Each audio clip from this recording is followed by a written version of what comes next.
छात्रों, स्वागत है आपका अपने YouTube चैनल FMC खैर अलीगढ़ में। हम आज बात करेंगे पूरा केमिस्ट्री का बेसिक। ठीक है, स्टार्टिंग करते हैं हम साइंस से। साइंस को और हिंदी में बोलते हैं विज्ञान। विज्ञान क्या होता है पहले तो ये समझो। विज्ञान क्या है? विज्ञान का यदि संधि विच्छेद करें तो वि प्लस ज्ञान होता है। वे प्लस ज्ञान, का मतलब है विशेष ज्ञान। किसी भी वस्तु के बारे में विशेष ज्ञान को ही हम क्या कहते हैं? विज्ञान कहते हैं। किसी भी वस्तु के बारे में विशेष ज्ञान को ही विज्ञान कहते हैं। विज्ञान की उत्पत्ति जो हुई वो कहाँ से हुई थी? वो जर्मन से हुई थी। कहाँ से हुई थी? जर्मन से हुई थी। ठीक है, सबसे पहले विज्ञान शब्द का प्रयोग जर्मन में एक वैज्ञानिक थे, एक व्यक्ति थे साइनर लेटनबोल्ट। साइनर लेटनबोल्ट ने 1198 ईस्वी में पहली बार विज्ञान शब्द का प्रयोग किया था। ठीक है, बट यदि बात करें तो आधुनिक विज्ञान का जनक, आधुनिक विज्ञान का जनक एक भारतीय वैज्ञानिक हैं, डॉक्टर सीवी रमन। नाम सुना होगा। ठीक है, सीवी रमन को आधुनिक विज्ञान का जनक कहा जाता है क्योंकि ये पहले ऐसे भारतीय वैज्ञानिक थे जिन्हें भौतिकी के क्षेत्र में नोबेल पुरस्कार मिला था। ठीक है, इन्हीं के जन्मदिन के उपलक्ष्य में प्रत्येक वर्ष 28 फरवरी को हम विज्ञान दिवस मनाते हैं। ठीक है, ऐसा इन्होंने क्या किया था कि इन्हें विज्ञान का जनक कहा जाने लगा। डॉक्टर सीवी रमन ने फर्स्ट टाइम एक खोज की थी और वो खोज क्या थी? रमन प्रभाव की खोज। पढ़ा हो, रमन प्रभाव की खोज क्या थी? तो रमन प्रभाव की खोज थी कि जो समुद्र का रंग है उसका समुद्र का जो पानी है उसका रंग नीला क्यों दिखाई देता है। ये खोज किसने की थी? Doctor CV Raman. उन्होंने बताया था कि उसमें जो नीला प्रकाश की जो किरणें होती हैं उसमें 7 रंग होते हैं। 7 में से केवल जो नीले रंग होता है उसका परावर्तन होता है, वही केवल प्रकाश के पानी के नीचे अंदर तक जाती है और वापस उसका परावर्तन हो जाता है, जिससे समुद्र का रंग कैसा दिखता है? नीला दिखता है।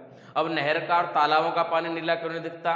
क्योंकि नहर और तालाबों की जो धरती होती है, जो गहराई होती है वो निश्चित होती है, तो किरणें ज़्यादा अंदर तक नहीं जा पाती हैं, इसलिए उसका कोई प्रभाव नहीं पड़ता है। ये खोज किसने की? डॉक्टर सीवी रमन ने की थी। कि कब थी? देखो, डॉक्टर सीवी रमन जो थे इनके बारे में यदि बात करें तो ये कानून गो थे। तहसील में कोलकाता में क्या थे? कानून गो के पद पर सरकारी नौकरी थी इनकी। बाद में सरकारी नौकरी छोड़ करके कोलकाता विश्वविद्यालय में उसके फिजिक्स के प्रोफेसर बन गए थे, एक प्राइवेट के तौर पर। वहाँ से इन्होंने बहुत सारे प्रयोग किए तो पूरा विश्व में लोग इनको जानने लगे। और एक बार ऐसे ये पानी के जहाज से यात्रा कर रहे थे तो उन्होंने देखा कि समुद्र का जो रंग है वो नीला है। उन्होंने उस समुद्र के रंग को हाथ में लेकर के देखा पानी को, तो जो वास्तविक रंग होता है पानी का, कलरलेस, रंगहीन, वही रंग मिला। इसके बाद इन्होंने क्या किया? डॉक्टर सीवी रमन ने उसी पे खोज शुरू कर दी। जब हमने हाथ में लेकर के देखा तो पानी कलरलेस है, जब उसको हम समुद्र में देख रहे हैं तो पानी नीला है। ऐसा क्यों होता है? और बाद उन्होंने बताया कि सूर्य की किरणों के रंग के कारण होता है और उसी को रमन प्रभाव की खोज कहा गया।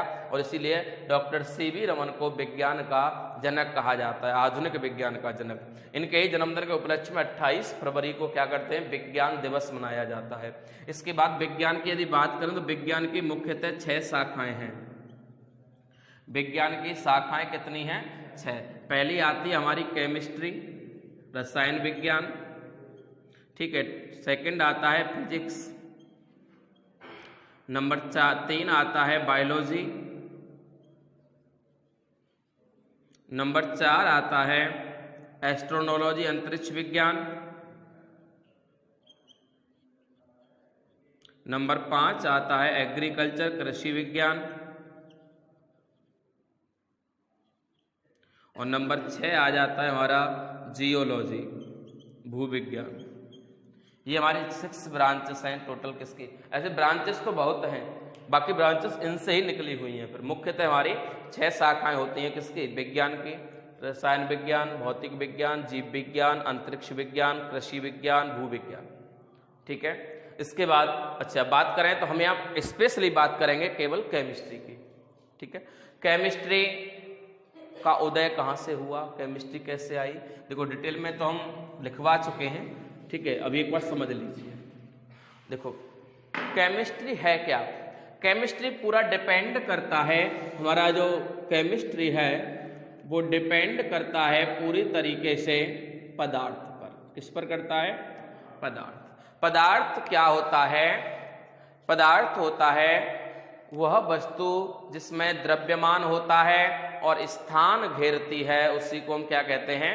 पदार्थ कहते हैं। देखिए, हमें हर चीज दिखने वाली हर एक चीज क्या होती है? पदार्थ होती है। हवा भी क्या है?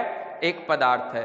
भाई हम हवा को देखें, एक गुब्बारा ले लें, ठीक है, और गुब्बारे में हवा भर दें तो क्या होगा?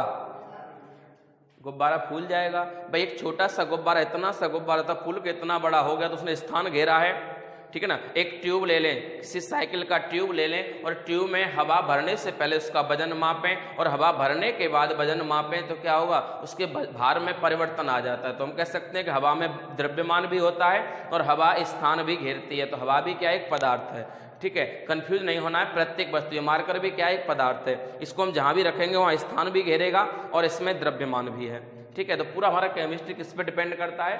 पदार्थ पर डिपेंड करता है, पदार्थ पर डिपेंड करता है, ठीक है। कौन? केमिस्ट्री। तो बात करते हैं पहले केमिस्ट्री। केमिस्ट्री का उदय कहाँ से हुआ था? मिस्र देश से हुआ था। कहाँ से हुआ था? मिस्र देश से हुआ था। किसका उदय? केमिस्ट्री का उदय। मिस्र कहाँ? मिस्र के वैज्ञानिक थे जे बर्जेलियस। कौन थे? जे बर्जेलियस। जे बर्जेलियस ने सबसे पहले मिस्र देश में कीमिया से कुछ तत्वों को खोजा था। किससे खोजा था? कीमिया। कीमिया क्या है? कीमिया होती है काली मिट्टी। कीमिया क्या होती है? काली मिट्टी। हमारे देश में काली मिट्टी कहते हैं, उसी को मिस्र में कीमिया कहा जाता है। कीमिया से सबसे पहले कुछ तत्वों को खोजा था। किसने? जे बर्जेलियस ने। और जे बर्जेलियस कीमिया से खोजने के बाद उन्हें केमिकल्स कहा था। क्या कहा था? केमिकल। किसने कहा था? जे बर्जेलियस ने। किसको कहा था? जो तत्व हमें कीमिया से मिले थे, कीमिया के नाम पर उन्हें केमिकल कहा गया। इसी तत्वों का अध्ययन करने के पश्चात जे बर्जेलियस ने एक बुक लिखी थी, केमिकल्स हिस्ट्री। कौन सी लिखी? Chemicals history. हिस्ट्री नामक एक बुक लिखी। किसने? जे बर्जेलियस ने। कौन सी लिखी? Chemicals history. केमिकल्स हिस्ट्री की बात करें तो हिंदी में हो जाता है रसायनों का इतिहास। रसायनों का इतिहास, ठीक है। इसको दूसरी भाषा में कहें तो एलिमेंट्स हिस्ट्री भी कह सकते हैं। क्या कह सकते हैं? Elements history. एलिमेंट होता है तत्व, तत्वों का इतिहास, ठीक है। इसके बाद केमिकल्स हिस्ट्री का अध्ययन किया था एक वैज्ञानिक थे, Robert brown. Robert brown. Robert brown जो थे ये वैसे बॉटनी के वैज्ञानिक हैं, वनस्पति विज्ञान के वैज्ञानिक हैं, पर उन्होंने इस किताब को पढ़ा था और इसे पढ़ने के बाद इसे नाम दिया था केमिस्ट्री। केमिस्ट्री नाम किसने दिया था? रॉबर्ट ब्राउन ने दिया था। लिखी किसने थी? जे बर्जेलियस ने लिखी थी। इसके देखो यहाँ से केम लिया, इसका कल्स काट दिया, कल्स इतना काट दिया, इसको शॉर्ट में कर दिया केमिस्ट्री। क्या कर दिया? केमिस्ट्री। केमिकल्स हिस्ट्री को रॉबर्ट ब्राउन ने क्या नाम दे दिया? केमिस्ट्री, रसायन विज्ञान। क्या नाम दिया गया? रसायन विज्ञान। तो देखो जे बर्जेलियस ने सबसे पहले केमिस्ट्री का क्या किया था? तत्वों को सबसे पहले अध्ययन किया था, तत्वों का सबसे पहले अध्ययन किया था। तो इसलिए जे बर्जेलियस को ग्रैंड फादर ऑफ केमिस्ट्री कहते हैं, रसायन विज्ञान का पितामह। रसायन विज्ञान का पितामह किसको कहा जाता है? जे बर्जेलियस को। ग्रैंड फादर ऑफ केमिस्ट्री कौन है? जे बर्जेलियस। क्योंकि शुरुआत ही किसने की केमिस्ट्री की? जे बर्जेलियस, ठीक है। उस समय में कुछ जो तत्व मिले थे उनका जो वर्गीकरण किया था, वर्गीकरण सबसे पहले किया था एक वैज्ञानिक थे एंटनी लेवोशिए। एंटनी लेवोशिए ने तत्वों को दो भागों में बांटा था, धातु और अधातु में। धातु और अधातु में किसने बांटा था? एंटनी लेवोशिए ने। तो ज्ञात तत्वों का सबसे पहले वर्गीकरण एंटनी लेवोशिए ने किया था, इसलिए एंटनी लेवोशिए को रसायन विज्ञान का जनक कहते हैं। क्या कहते हैं? रसायन विज्ञान का जनक कहते हैं। किसको कहते हैं? एंटनी लेवोशिए को कहते हैं। क्यों कहते हैं? क्योंकि इन्होंने सबसे पहले रसायन विज्ञान में जो तत्व खोजे गए थे, जे बर्जेलियस के द्वारा जो अध्ययन किया गया था, उसका वर्गीकरण किया था दो पार्ट में, धातु और बाद में उपधातु की खोज के पश्चात इनको ज्यादा महत्व नहीं दिया गया था, ठीक है। यदि वर्गीकरण की बात करें तो एक वैज्ञानिक प्राउस्ट थे, प्राउस्ट ने भी कुछ नियम दिया था। प्राउस्ट का नियम था कि जो तत्व होते हैं वो सभी तत्व हाइड्रोजन के एक सरल गुणक होते हैं, हाइड्रोजन के परमाणु भार के सरल गुणक होते हैं। जैसे 2 है तो भाई हाइड्रोजन का परमाणु भार होता है 1 से 2 में भाग चला जाएगा, 3 में भी चला जाएगा, 4 में भी चला जाएगा, 5 में भी चला जाएगा, सभी में चला जाएगा। परंतु बाद में पता चला कि कुछ तत्वों का परमाणु भार दशमलव में भी होता है। किसमें होता है? दशमलव में भी होता है। और दशमलव में परमाणु भार जो होगा वो हाइड्रोजन के परमाणु भार का सरल गुणक नहीं होगा, इसलिए प्राउस्ट का नियम भी फेल हो गया। ठीक है, आपने 10th क्लास में पढ़ा होगा, एक डॉबे राइनर आता है। डॉबे राइनर ने 3 तत्वों को ऐसे क्रम में रखा था ऐसे करके, और उनका उसने बताया था कि यदि किन्हीं 3 तत्वों को एक बढ़ते हुए क्रम में रखा जाए तो बीच वाले तत्व का जो परमाणु भार होता है वो दोनों किनारे वाले तत्वों के औसत के बराबर होता है। इन दोनों के औसत परमाणु भारों का औसत इसके बराबर होगा। ठीक है, परंतु ये सभी तत्वों पर लागू नहीं हुआ, तो इनका भी डॉबे राइनर का फेल हो गया था। डॉबे राइनर के बाद एक वैज्ञानिक थे न्यूलैंड्स। न्यूलैंड्स ने होता है इन दोनों के औसत परमाणु भारों का औसत इसके बराबर होगा। ठीक है, परंतु ये सभी तत्वों पर लागू नहीं हुआ, तो इनका भी डॉबे राइनर का फेल हो गया था। डॉबे राइनर के बाद एक वैज्ञानिक थे न्यूलैंड्स। न्यूलैंड्स ने संगीत के 7 स्वरों को प्रयोग करके सा रे गा मा पा धा नी सा को प्रयोग करके बताया था कि प्रत्येक पहले और 8वें तत्व के गुण समान होते हैं। परंतु ये भी नियम केवल कैल्शियम तक ही लागू हुआ था, कैल्शियम के बाद ये नियम लागू नहीं हुआ, तो उनका भी नियम न्यूलैंड का आदर्श सिद्धांत भी फेल हो गया। एक वैज्ञानिक थे ड्यूमा, उन्होंने भी कुछ किया था, और एक थे लोथर मेयर। ये सब वैज्ञानिक फेल हो गए। उसके बाद एक आया था मेंडलीफ। कौन आया था? मेंडलीफ। और मेंडलीफ ने अपना एक आवर्त सारणी बनाया था। उसने 1869 में शुरुआत की थी और एक मूल आवर्त नियम दिया था। क्या दिया था? एक मूल आवर्त नियम दिया था, और उसने कहा था कि किसी भी तत्व के भौतिक या रासायनिक गुणों का मूल आवर्ती फलन उसका परमाणु भार होता है। तत्व का परमाणु भार ही तत्व के भौतिक एवं रासायनिक गुणों का क्या होता है? मूल आवर्ती फलन होता है। ये किसने कहा था? ये कहा था मेंडलीफ ने। ठीक है, और मेंडलीफ ने परमाणु भार को बढ़ते हुए क्रम में व्यवस्थित करके एक सारणी बनाई जिसे कहा गया मेंडलीफ की मूल आवर्त सारणी। ठीक है, मेंडलीफ की मूल आवर्त सारणी क्या थी? मेंडलीफ ने तत्वों के परमाणु भारों को बढ़ते हुए क्रम में व्यवस्थित किया और एक सारणी बनाई, एक टेबल बनाई जिसे कहा गया मेंडलीफ की मूल आवर्त सारणी। मेंडलीफ ने अपनी मूल आवर्त सारणी में 12 क्षैतिज पंक्तियां ऐसे करके 12 पंक्तियां बनाई थी, और ऐसे करके 8 ऊर्ध्वाधर स्तंभ बनाए थे। 12 8 96 ब्रैकेट्स बनाए थे। जबकि जिस समय देखो उन्होंने आवर्त नियम 1869 में दिया था, और 1871 में उन्होंने आवर्त सारणी बनाई थी। जिस समय आवर्त सारणी बनाई थी उस समय 58 तत्व ज्ञात थे। कुछ किताबों में लिखा हुआ है कि उस समय 63 तत्व भी ज्ञात थे। ठीक है, परंतु उन्होंने कितने बनाए? 96 ब्रैकेट बनाए थे। इसलिए उन्होंने पूर्वानुमान था कुछ ऐसे तत्व भी खोजे जाएंगे जिनका स्थान इन खाली स्थानों में होगा, और वास्तव में ऐसा ही हुआ। इसलिए मेंडलीफ की आवर्त सारणी कभी फेल नहीं हुई, केवल उसमें संशोधन किए गए, क्योंकि उस समय परमाणु क्रमांक ज्ञात नहीं था। 1913 में मोजले ने इसमें संशोधन किया था। मेंडलीफ की आवर्त सारणी में उसने कहा कि परमाणु भार नहीं, तत्व का परमाणु क्रमांक उसका मूल आवर्ती फलन होता है, जिसे आधुनिक आवर्त नियम कहा गया। मेंडलीफ की आवर्त सारणी किस पर आधारित थी? परमाणु भार पर। ठीक है, और मोजले ने उस परमाणु भार को हटा करके परमाणु क्रमांक के अकॉर्डिंग लगाया, और उसे कहा गया आधुनिक आवर्त सारणी। ठीक है, उसके बाद एक और आवर्त सारणी बनी हमारी, जिसको हम दीर्घाकार या आवर्त सारणी, दीर्घाकार या प्रवर्धित आवर्त सारणी कहते हैं। दीर्घाकार या प्रवर्धित आवर्त सारणी। दीर्घाकार या प्रवर्धित आवर्त सारणी कौन से? जो हम लोग आजकल पढ़ते हैं, जो किताबों में या चार्ट पर कहीं भी हम आवर्त सारणी पढ़ते हैं, इसमें 118 तत्व हैं, उसको नाम दिया गया क्या? दीर्घाकार या प्रवर्धित आवर्त सारणी। इसमें वे 4 वैज्ञानिक थे, रैंग, बर्नर, बोरबरी और बोहर।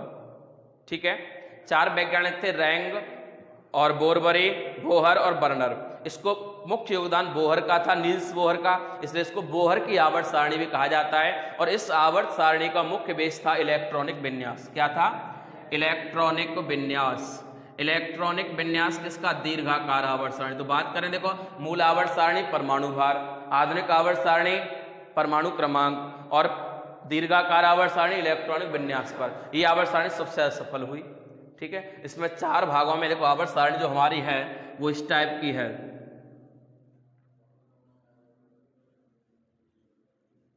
इस टाइप से आवर्त सारणी बनी हुई है।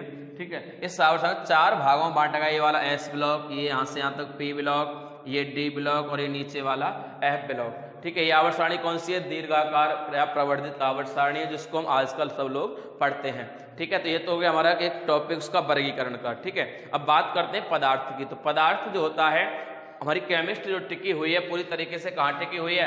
पदार्थ पर टिकी हुई है। तो हमने पदार्थ बताया था। पदार्थ क्या होता है? पदार्थ होता है वह वस्तु जिसमें द्रव्यमान होता है या स्थान घेरती है, उसे हम पदार्थ कहते हैं। और पदार्थ को द्रव्य भी कहते हैं। द्रव्य और द्रव में कंफ्यूजन नहीं होना बेटा।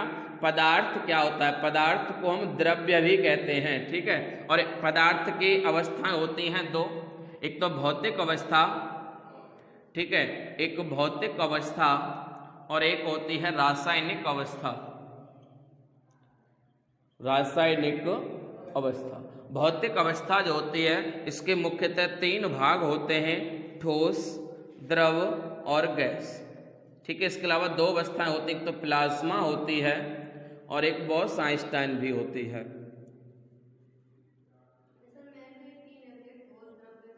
ठीक है, हाँ देखो ठोस क्या है, यहाँ इसका आकार भी निश्चित होता है और इसका आयतन भी निश्चित होता है। दोनों ही क्या होते हैं? निश्चित होते हैं। यहाँ पर आकार निश्चित नहीं होता है, ठीक है, और इसका आयतन निश्चित होता है। ठीक है, गैस क्या होती है? इसका कुछ भी निश्चित नहीं होता, इसका कुछ भी निश्चित नहीं होता, न आकार निश्चित होता है, न आयतन निश्चित होता है। क्यों नहीं होता? क्योंकि जो ठोस होते हैं उसके जो पार्टिकल्स होते हैं, वो अणु जो होते हैं, वो एक दूसरे से टच में, बिल्कुल टच हो करके इस तरह से व्यवस्थित होते हैं। सारे अणु किसके? ठोस के। देखो अब ये ठोस का अणु है, अब ये बेचारा यहाँ से हिलने की कोशिश करेगा, क्या इधर निकल पाएगा? नहीं निकल पाएगा। इधर निकल पाएगा? नहीं निकल पाएगा। इधर निकल पाएगा? नहीं निकल पाएगा। नहीं निकल पाएगा तो ना उसका आकार चेंज होगा, ना उसका आयतन चेंज होगा। तो ठोस क्या होते हैं? उनके अणु जो होते हैं वो एक दूसरे से बहुत अधिक आकर्षित होते हैं, इसलिए वो एक कहीं भी निकल नहीं पाते हैं। फर्स्ट चैप्टर में हम पूरे में यही चीज पढ़ेंगे, केवल ठोस अवस्था को ही पढ़ेंगे फर्स्ट चैप्टर में। तो इसलिए ठोस क्या होता है? आयतन भी निश्चित होता है, आकार भी निश्चित होता है। द्रव क्या होता है? द्रव के अणु जो होते हैं वो इस तरीके से होते हैं, थोड़ा अलग अलग होते हैं, परंतु इतने अलग नहीं होते कि यहाँ से निकल के अणु बीच में से भाग जाए, ऐसा नहीं होगा। देखो ये अणु यहाँ से निकलने की कोशिश करेगा तो इनके बीच में अटक जाएगा, पार नहीं निकल पाएगा। तो इसलिए इसका आयतन तो निश्चित होता है परंतु आकार निश्चित नहीं होता, क्योंकि अणु अपनी जगह से हिल तो सकता है ना, हिल सकता है परंतु बाहर निकल नहीं सकता है। इसलिए द्रव का आयतन तो निश्चित होता है परंतु आकार निश्चित नहीं होता। भाई हम एक दूध ले लें, मानो हमने 2 लीटर दूध लिया, 2 लीटर दूध को बोतल में भर लो कोल्ड ड्रिंक वाली में, तो आकार कैसा हो जाएगा उसका? कोल्ड ड्रिंक की बोतल के जैसा रहेगा। कितना? 2 लीटर ही रहेगा। उसको एक बड़ी बाल्टी में डाल दो तो आकार कैसा हो जाएगा? बाल्टी के जैसा रहेगा। कितना? 2 लीटर। एक ड्रम में डाल दो, ड्रम का आकार ले लेगा, रहेगा कितना? 2 लीटर रहेगा। ठीक है, अब बात करें गैस की। गैस का कुछ भी निश्चित नहीं होता है, क्योंकि गैस के जो पार्टिकल्स होते हैं बहुत ही दूर दूर होते हैं। दूर दूर होने के कारण बीच में से होकर निकल भी जाते हैं। भाई एक आपने कभी ठेका मारते हो देखा? ठेका लंबी कूद ऊंची कूद मारते हैं लोग, पीछे से दौड़ के आते हैं प्रेशर में आगे, उतना जितना पीछे से प्रेशर बनेगा उतना आगे कूद जाते हैं। यही तो होता है और यही कंडीशन होती है किसकी? कि उनके बीच में गैप ज्यादा होता है। ये यहाँ से पीछे हटेगा और प्रेशर मार के बीच में होकर पार निकल जाएगा। निकल जाएगा तो क्या हो गया? आयतन गड़बड़ हो गया। तो इसका ना तो आयतन निश्चित होता है और ना ही आकार निश्चित होता है। सारा डिपेंड करता है किस पे? इनके अणुओं के बीच आकर्षण बल पे। सबसे अधिक आकर्षण बल कहाँ होता है? ठोस में। उससे कम द्रव में। सबसे कम होता है गैस में। इसलिए गैस का वेग भी अधिक होता है। आकर्षण बल कम होने से गैस के अणुओं का वेग अधिक होता है और इसी कारण गैस के जो अणु होते हैं प्रत्येक कंटेनर को यानी किसी भी पात्र को पूर्ण रूप से भर सकते हैं, क्योंकि ये कोने कोने में चले जाते हैं प्रेशर के कारण, और इनके कणों में प्रेशर नहीं होता है, इसलिए किसी भी पात्र को पूर्ण रूप से नहीं भर पाते हैं।